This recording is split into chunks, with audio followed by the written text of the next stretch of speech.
immense pleasure for me to speak in front of you. I'm very grateful for your kind invitation. Since I began studying Orissan history and culture from the year 1990, in my graduate days, I have developed love and attachment to this beautiful country. And indeed, Orissa has become a second home to me. Whatever I will speak today has in fact been taught by the people of Odisha and India, and I'm here only to return what you have gifted me. Actually, I have prepared a 30-minute paper, but I'll try to bring it to 15 minutes.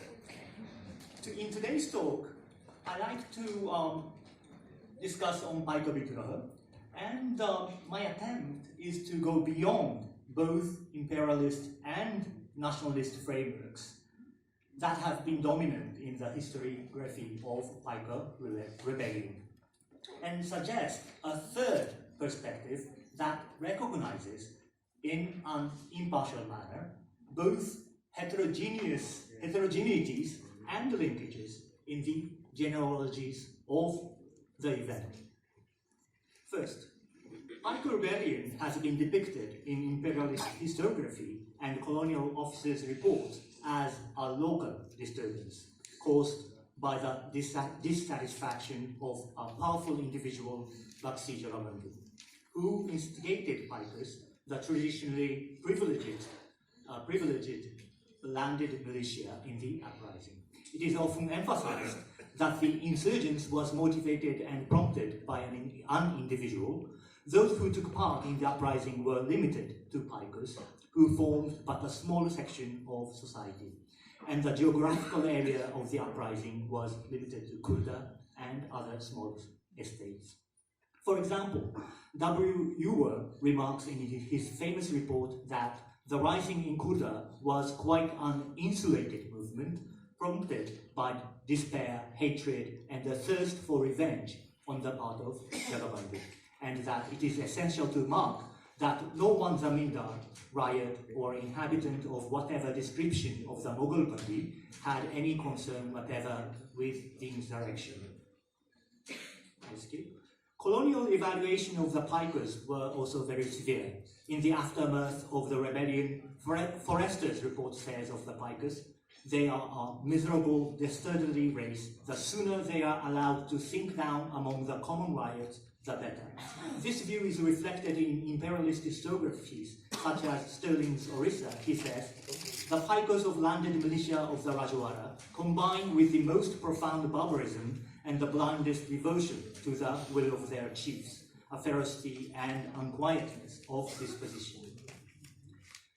The reason for imperialist historiography naming the Khurda uprising of 1817 the Paika rebellion is quite obvious. It was to claim that the rebellion never had popular support and the insurgents were limited to a small class of barbarous landed militia called Paikas, who resided in the hills and jungles. It wanted to show that the rebellion was never supported by the majority of the Oriya population in the plains of Mughal Bandi, who lived happily under the government's rule. Imperialist historiography shed light on the cleavages between various actors and social groups within Orissa and India, whose class interests and cultural temper, as well as the degree of civility, differed significantly, making overall cooperation meaningless and impossible. In contrast, nationalist historiography has depicted the same event as a popular freedom movement, or at least its precursor. Though evaluations of the extent of cooperation among different social groups in the rebellion differ, the common framework depicts the Paika rebellion as one of originary moments in the history of Oriya nationalist movement.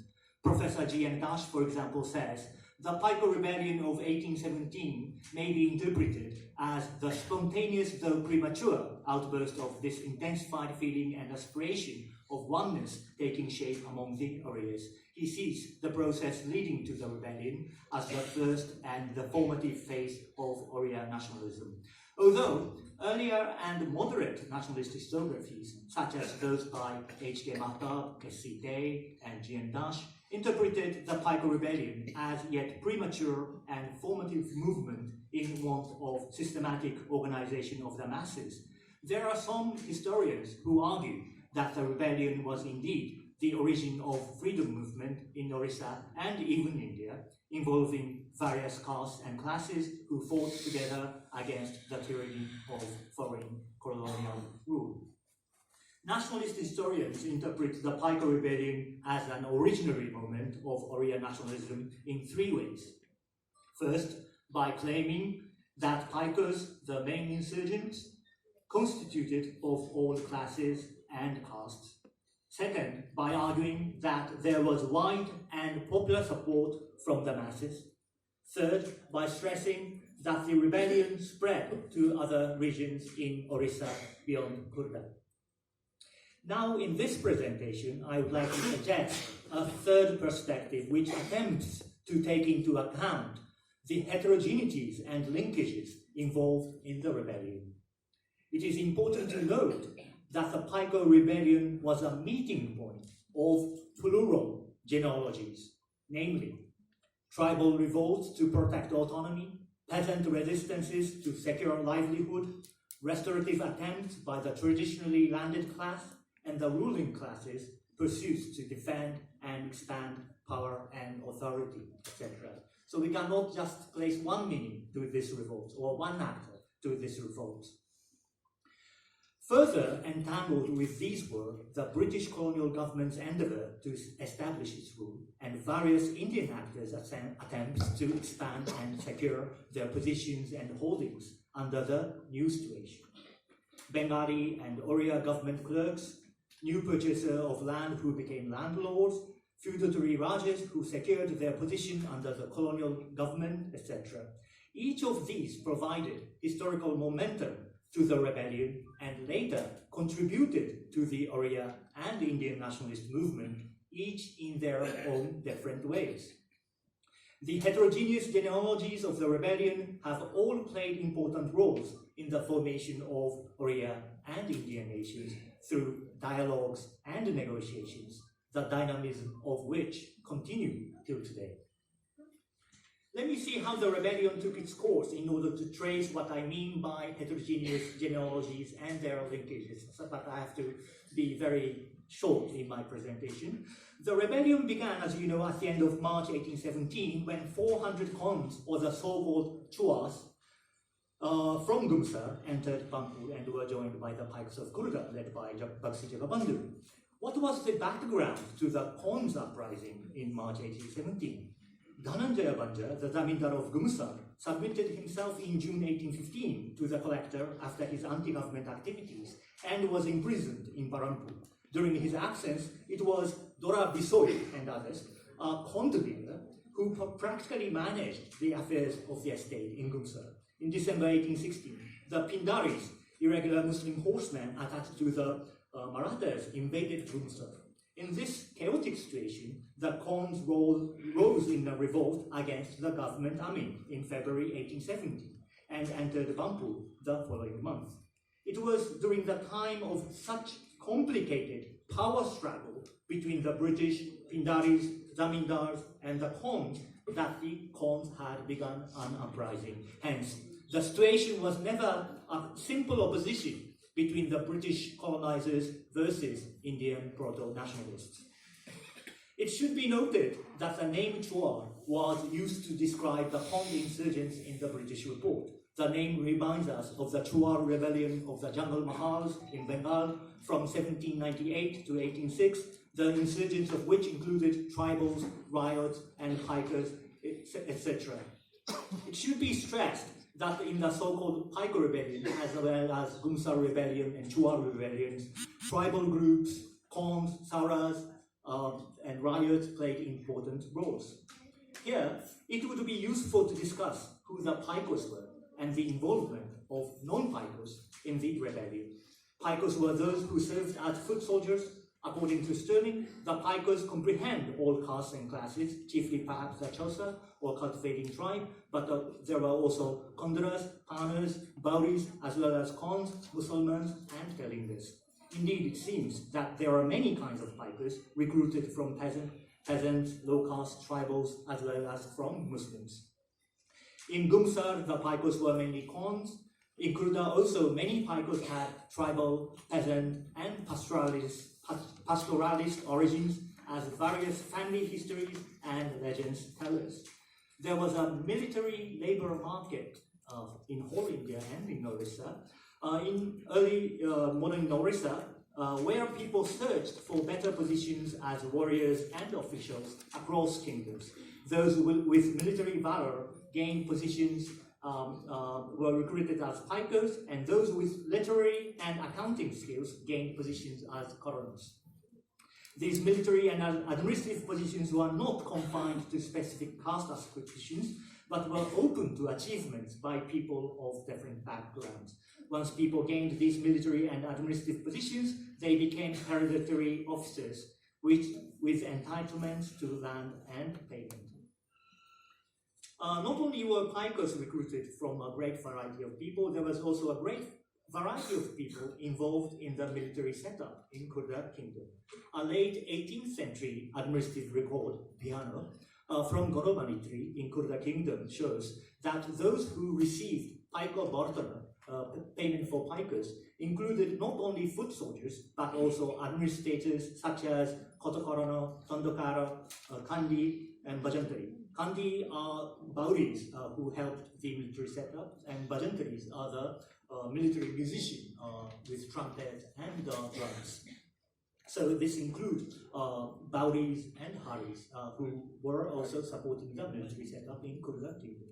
So while it was possible for people from various caste, class, and religion to be employed as Paikos, there was also a great deal of difference in power, rank, and payment in various Paiko and other military posts. In the case of Gorobanitri, Dolbehera received around 544 kahano worth of payment in form of the land and money. Kotokorano received 133 kahano, Paikos 90 kahano on average, while military musicians received only 27 kahanas on average, and Bauri laborers mere 15 kahana on average. The people most severely hit by the early British colonial policy were privileged Paikos and their superiors, Dolobeheras and Dolobs. They suffered much hardship due to confiscation of their Jagir estate and tax rise, besides the humiliation of being deprived of their honorable position. So it was natural that the Paikos were very dissatisfied at the beginning of colonization and eagerly participated in the rebellion. Besides Khons, Sauras, and riots mentioned in the British report, it is possible that other non-Paikos, such as Bauris and Haris, who were indispensable in military campaigns in Khurda Kingdom, also took part in rebellion, though we do not have enough evidence here. As regards the participation of riots, Yuva says the Paikos' first partial success emboldened every riot on the estate to join heartily and decidedly in the cause. We are not sure which social groups Yuva refers to by the term riot, but it seems that there was a large participation of non-Paikos in the rebellion. Whether riots and low-caste people participated in the rebellion with the same passion as Paikos, however, remain obscure but unlikely. Now, going back to the unfolding of the rebellion, we may note other differences and cleavages among the Oriya and Indian actors. After the Pindaris entered Gumsar, Charanu Patnaik, a leading Sarbarkar in Khurda, informed the Darogara that Jagabandhu was collaborating with the Pindaris in rebellion and in communicating with Dolbeheras. Jagabandhu had been reduced to a pauper after his estate of Kilaroran was taken away and sold to Krishna Chandra Singh, a rich Bengali. After the company government attempted Jagabandhu, he could delay the uprising no longer. Charan Patnaik was later murdered in his village during the rebellion, and no one of the village came to his rescue. Those employed as sarbarkars or tax collecting officers under the colonial government received new jagirs with quitland. Thus, it was natural that enmity developed between the traditional military elite like Jagabandhu, Dolbeheras, and Paikos, and the new office holders and landlords under the colonial government, such as Charan Patnaik and Krishna Chandra Singh. The rebels marched from Rampur to Khurda, I have to skip, but in Panchagara, they attacked Rani Mukta Dey of Sambalpur because she was ruling Panchagara then, but they saw that she was a prey to injustice of colonial government, so they attacked her and her diwan, and also, as you know, the Paikas went to Khurda, Puri, to request Khurda of Raja of Khurda, or Raja of Puri then, to take up the leadership in the rebellion, but the Raja declined. Perhaps he secretly favored the rebels, but he chose to play a safer role. Although Jagabandhu also communicated with other Rajas of the tributary Mahals to incite them to participate in the uprising, none of them afforded assistance. The Khurda king had been engaging in several wars against the feudatory and ex-feudatory kingdoms immediately before the British conquest of Khurda. And surrounding little kingdoms of Khurda actually helped the British to conquer Khurda in 1804. So the rivalry and warfare between Rajas played some role in the course of the rebellion. Also, many Rajas were satisfied with their feudatory status given by the British. In this context, the Rajas of Kujan and Kanika, who were not given feudatory status and attempted to form an alliance with Khurda king against the British in 1804, showed a more positive attitude towards the uprising. The Paikas of Kujan played a principal role in uprising in the Thanas of Gob, Tiran, Jamalpur, Pitamandai, Asreswar, etc. And besides in the state of Kujan. In Kanika, although Kanika Raja requested the Ryots and the Paikas to rise up in the rebellion, Ryots and the Paikas of Kanika actually declined, saying, "We are quite happy here." So, there were both rivalries and alliances between the kingdoms within Orissa, and also differences in their attitude towards the British government between the Rajas and their Paikas and Ryots. So we should view the heterogeneous and plural characteristics of the rebellion not only in terms of the actors, but also in the interests and aims. There were certainly shared anger and dissatisfaction that crossed the boundaries of social groups and manifested as entangled revolts. So, well, we cannot agree with imperialist historiography saying there was just cleavage in different classes. There was never cooperation together. There was some cooperation to a certain extent. Well, the plural genealogies of the movement led to some linkages resonating anti-colonial feelings in 1817. But we should also remember that there are many in Orissa who had reasons for opposing or not taking part in the rebellion. It is my contention that we should pay attention to both heterogeneities and linkages in the genealogies of the rebellion and trace the historical complexities of their entanglement and the contradictions in the process of formation of what is known to us today as Orishan and Indian nations. Now let me conclude. Why is it important to pay attention to the heterogeneous genealogies and their linkages in understanding the history of the Paika rebellion of 1817? It is because paying attention to heterogeneous genealogies leads us to a more perceptive understanding of the different positionalities of plural actors, the existence of multiple axes of oppositions in society, and their complex interactions that together form the dynamics of history.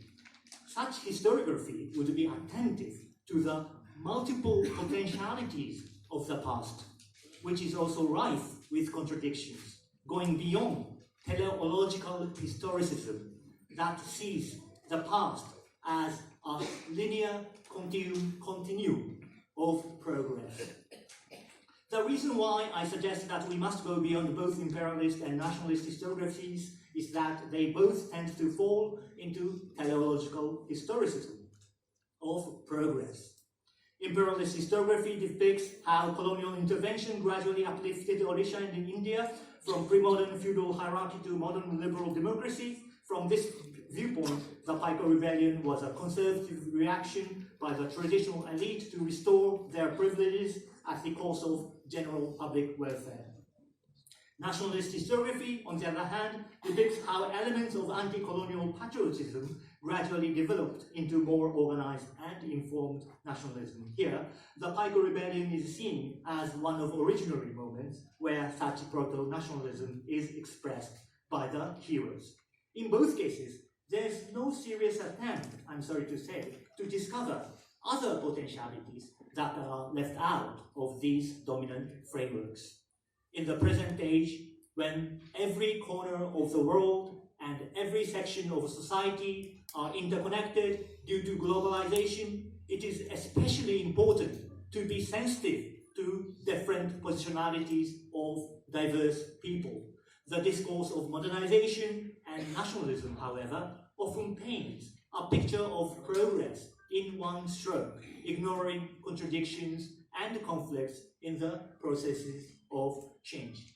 To rethink the history of the 1817 rebellion is to extend our imagination to the diverse sections of people who are experiencing rapid changes with the advent of colonial modernity.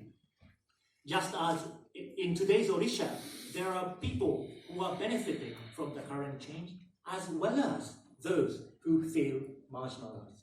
There were diverse sections of people whose experiences of early colonial modernity differed according to caste, class, gender, ethnicity, religion, location, etc. To evaluate the historical significance of the rebellion is no easy task, unless we take into account the heterogeneous positionalities and experiences of people, and also the transformation of their subject position in subsequent history. We cannot ascertain what the event really meant. For example, if we were to say that one of the reasons why Paikas rose in rebellion was because their traditional jagirs were taken away by the British, how are we to evaluate that historical event? How did the abolishment of Paika Jagir affect the different classes of people in agrarian society? How does that knowledge affect our understanding of the issues regarding land rights in today's Odisha? Or take the example of those who worked under the British government at the time of rebellion. Can we label them as unpatriotic, considering the fact that these middle-class people played an important role in Oria nationalism after 1866? What about the role and position of so-called tribals? Have we given them appropriate place and agency in history and the present society? There are so many questions that we have to ask, and there are no simple answers to these complex questions. Therefore, my suggestion of looking at plural genealogies of the rebellion of 1870 is not to provide a straightforward answer, but to open up new questions. If we cannot reduce the rebellion to the binary opposition between colonialism and nationalism, then whose rebellion was it? For whom? Who were left out? Who opposed? Why? How did the event and its representations affect the course of national formation in Odisha? And how do we understand the present contradictions and conflicts in Odisha in view of this past?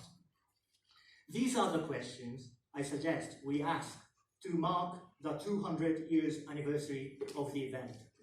Lastly, in order to go beyond the homogeneous representation of the actors and their aim in the rebellion that reflect either a colonial perspective or what I may term dominant caste-centered perspectives, I propose that we call the event Khurda Uprising of 1817.